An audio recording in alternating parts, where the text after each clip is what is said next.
It was a quiet Tuesday afternoon when officers arrived at the modest two-story home on Maple Drive. The neighbors had called in a welfare check. No one had seen Veronica Satchwell in weeks. Her car sat in the driveway, untouched. Mail piled up by the door, and when her mother called, no one answered. The officers knocked, once, twice. Finally, the door opened. Veronica's husband stood in the doorway, calm, almost too calm. He invited them inside without hesitation, but the moment they stepped through that threshold, they knew something was wrong. The smell hit them immediately, sharp, unmistakable, the kind of smell that makes your stomach turn and your instincts scream. It was coming from somewhere inside the house, somewhere close. The husband claimed he didn't notice it, said maybe it was a dead animal under the porch, maybe the pipes. He rambled, offering explanations no one asked for. The officers didn't buy it. They walked through the living room, past the couch, past the coffee table with 2 cups still sitting out, and then they stopped, right at the base of the staircase. The smell was strongest there. One officer knelt down. He pressed his hand against the floorboards. They felt loose, recently disturbed. He looked up at his partner, and without a word, they both knew. They began pulling up the boards, one by one. The smell grew worse, and then they saw it. What they found under the stairs would reveal a marriage that lasted just 2 months, and a secret no one saw coming.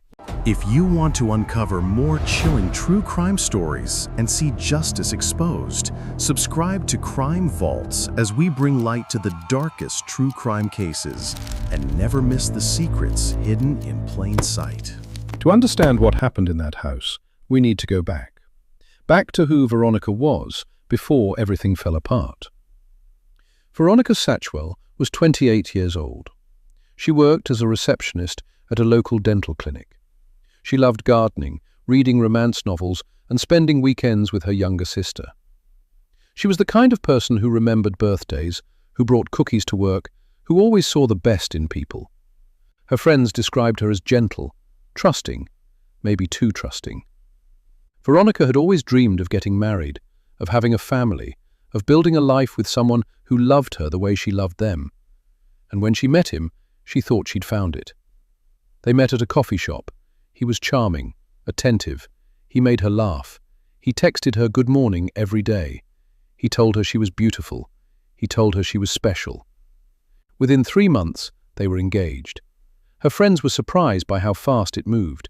Her mother was cautious. But Veronica was in love, and love, she believed, was all that mattered. The wedding was small, just family and a few close friends. Veronica wore a simple white dress. She smiled in every photo. She looked happy. But looking back, those who knew her would say something felt off. Not wrong, exactly, just off. He was possessive even then. He didn't like when she spent too much time with her sister. He questioned her when she came home late from work. He checked her phone when he thought she wasn't looking. But Veronica made excuses. He's just protective, she'd say. He just loves me. She didn't see the trap closing around her. None of them did. The marriage started to unravel almost immediately. They moved into his house, the same house on Maple Drive. The same house where, 2 months later, police would find her body. At first, Veronica tried to make it work. She decorated the living room. She cooked his favorite meals. She talked about painting the spare bedroom, turning it into a nursery someday. But he grew colder, more controlling. He didn't want her going out with friends anymore. He said they were a bad influence. He didn't want her talking to her male co-workers. He said they were trying to flirt with her. He monitored her bank account. He questioned every purchase. Veronica started to pull away from her family. Her sister noticed it first. The phone calls became shorter. The visits stopped. When they did talk, Veronica sounded distant, tired. Her mother asked if everything was okay. Veronica said yes, but her voice didn't sound convincing. Money became an issue. He controlled the finances. Veronica had to ask permission to buy groceries. He accused her of being wasteful, of not appreciating what he provided. Friends who saw them together said he never let her speak. He answered questions for her. He held her arm a little too tightly. He watched her constantly. One friend pulled her aside at a family gathering. She asked Veronica if she felt safe. Veronica smiled, but it didn't reach her eyes. She said she was fine, that marriage was just hard sometimes. That was the last time anyone outside the house saw Veronica alive. The question haunts everyone who knew her. Was this love, or the beginning of a trap? It started with missed calls. Veronica's sister tried calling her on a Sunday afternoon. No answer. She tried again that evening. Nothing. She sent texts. No response. At first, she didn't think much of it. Maybe Veronica was busy. Maybe her phone died. But days passed. Then a week. Then 2. Veronica's mother called the house. The husband answered. He said Veronica had gone to stay with relatives. She needed space. She'd be back soon. But when her mother asked which relatives, he was vague. He said he didn't remember. He said Veronica would call when she was ready. That's when the alarm started going off. Veronica would never just disappear. She would never ignore her family. And she certainly wouldn't leave without telling anyone where she was going. Her sister checked Veronica's social media. Nothing. No posts, no activity. Her last update was from 3 weeks earlier. A photo of a sunset with the caption, "Grateful for today." Her mother called Veronica's work. They said she hadn't shown up in over 2 weeks. Her husband had called to say she quit. No notice. No explanation. That's when they knew something was terribly wrong. They called the police. They filed a missing persons report. They begged officers to check the house. And finally, after pressure from the family, police agreed to do a welfare check. That's how they ended up at the door on Maple Drive. That's how they ended up smelling that smell. That's how they ended up pulling up the floorboards under the stairs. When the officers first entered the house, everything looked normal. Too normal. The living room was clean. The kitchen was spotless. There were no signs of a struggle, no overturned furniture, no broken glass, nothing that would indicate violence had occurred. But the smell told a different story. As they walked through the house, one officer noticed something. The staircase looked new. The carpet was fresh. The baseboards were freshly painted. He asked the husband when the renovations were done. The husband hesitated. He said a few weeks ago, maybe a month. He couldn't remember exactly. The officer knelt down and pressed his hand against the floor near the base of the stairs. The boards shifted under his weight. They were loose. He looked at his partner. They didn't need to say anything. They both knew. The husband started talking faster. He said he'd been meaning to fix those boards. He said the house was old. He said things settle over time. But his hands were shaking. His voice cracked. Sweat formed on his forehead, despite the cool air inside the house. The officers asked him to step outside. He refused at first, then reluctantly complied. They called for backup. They called for a K9 unit. They called for forensic specialists. And then they began to pull up the floorboards. One by one, the pieces of wood came away. The smell grew stronger, unbearable. And then they saw it. What lay beneath the staircase would shock even seasoned detectives. Veronica Satchwell's body was found wrapped in plastic sheeting, buried in a shallow grave beneath the staircase of her own home. She had been there for weeks, hidden just feet below where her husband walked every single day, where he ate breakfast, where he watched television, where he slept. The officers who discovered her stood in silence. Some stepped outside. Some turned away. Even for those who had seen the worst of humanity, this was different. This was a woman who had been erased, hidden, buried in the place that was supposed to be her sanctuary. The husband was immediately detained. He didn't resist. He didn't ask questions. He simply stared at the ground as they led him to the patrol car. Word spread quickly through the neighborhood.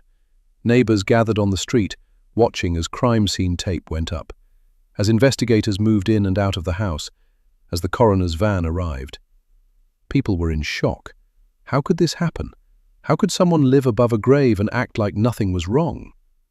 One neighbor said she'd seen him mowing the lawn just days earlier, smiling, waving. He'd asked her how her grandkids were doing.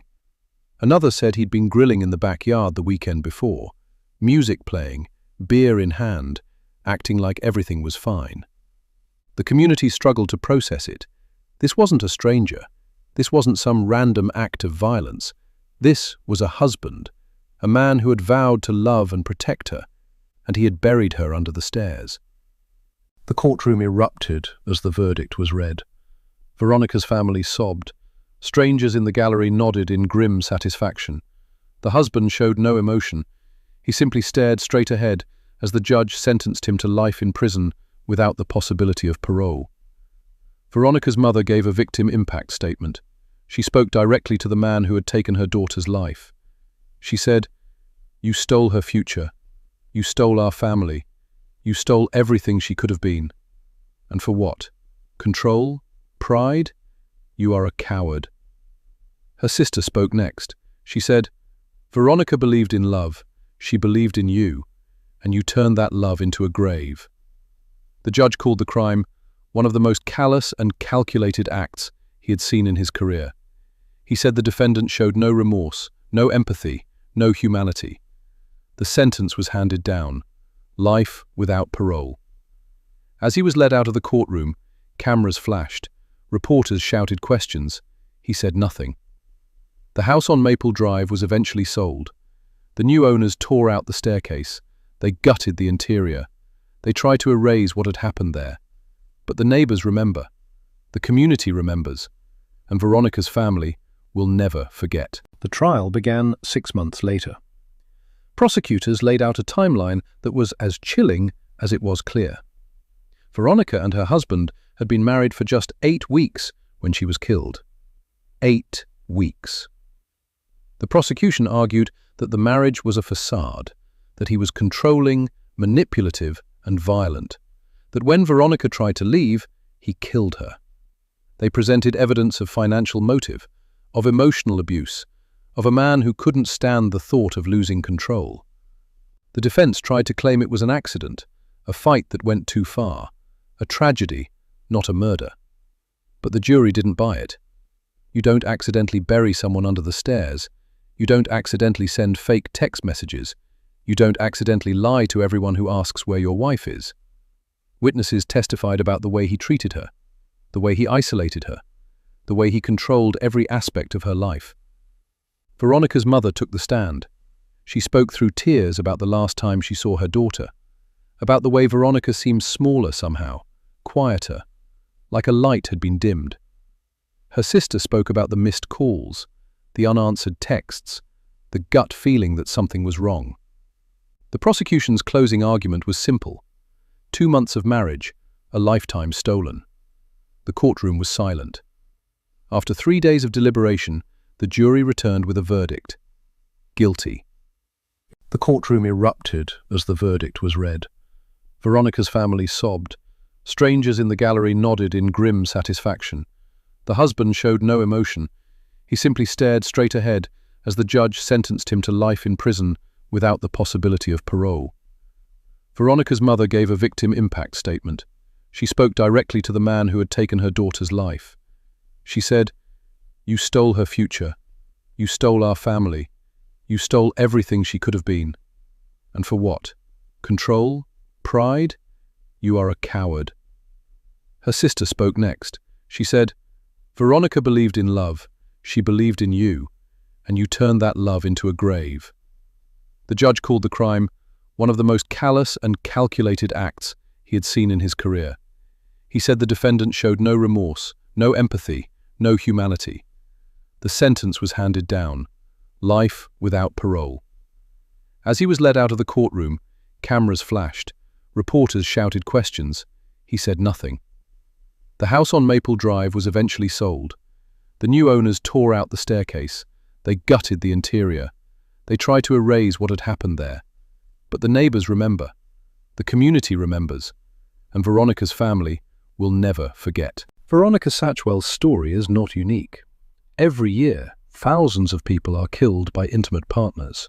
People they loved, people they trusted, people they thought would never hurt them. The signs are often there. The control, the isolation, the slow erosion of independence. But we don't always see them. And when we do, we don't always know what to do. Veronica's friends saw the red flags. They asked if she was okay, but she said yes, and they didn't push. Her family felt something was wrong, but they trusted that she would reach out if she needed help. By the time everyone realized the truth, it was too late. Veronica entered that house as a bride, full of hope and dreams for the future. She left it as a secret, buried beneath the stairs. Her story is a reminder, a warning, a call to action. If you see something, say something. If someone you love is being controlled, isolated, or hurt, speak up. Don't wait. Don't assume someone else will help. Trust your instincts. Don't ignore red flags. And if you or someone you know is in an abusive relationship, there is help. There are resources. There is a way out. Veronica didn't get that chance, but maybe, by telling her story, we can help someone else. Rest in peace, Veronica Satchwell. Your life mattered. Your story matters. And you will not be forgotten. If you want to uncover more chilling true crime stories and see justice exposed, subscribe to Crime Vaults as we bring light to the darkest true crime cases and never miss the secrets hidden in plain sight.